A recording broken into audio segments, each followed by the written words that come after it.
Finally ইন্ডিয়ার টিমের Australia ট্যুরের জন্য টিম অ্যানাউন্স হয়ে গেছে। না ফাইনাল মানে আজকে হবে, আজকে 4 অক্টোবর। তো আজকের মধ্যে হবে। আমি শিওর রোহিত বিরাট খেলবে।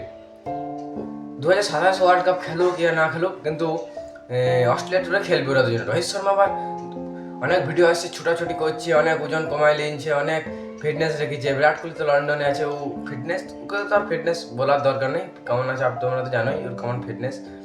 তো ওরা দুজন শিওর খেলবে অস্ট্রেলিয়া ট্যুরে। আর একটা খবর খারাপ, তা হার্দিক পান্ডে ইনজার্ড হয়ে গেছে। তো হার্দিক পান্ডের জায়গায় কে খেলবে? এটা হালকা মানে মানে অক্ষর পটেলকে নিতে পারে, বা শুভম দুবে, নীতিশ কুমার রেড্ডি। মানে ভালো তো গেলে হার্দিক পান্ডের জায়গাটা নিতে তো হবে কাউকে। আর এটা ঋষভ পান্ত ইনজার্ড আছে, তো বেকআপ উইকেট কিপার কাকে নিয়ে যাবে এটা অল্প কনফার্ম করতে হবে।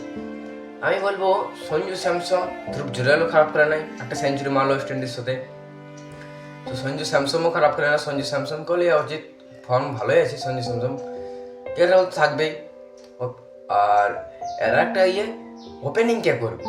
এখন আবার নতুন খবর বিসিসিআই বলছে অভিষেক শর্মাকে নাকি ওডিআই চান্স দেবে। তাহলে জ্যাসবালে কি হবে ভাই? জ্যাসবাল অত সুন্দর পারফরমেন্স করছে।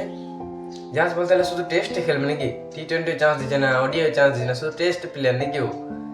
দেখা যাক। রোহিত শর্মা তো ওপেনিং করবে যেহেতু ক্যাপ্টেন। আর ওর সাথে আবার কাকে ওপেনিং পাঠাবে? আর সুরেশ আইয়ার এখন টিমে বাপসি করে গেছে, সুরেশ আইয়ার খেলবে। তো দেখা যাক টিম অ্যানাউন্সের পর কি হচ্ছে।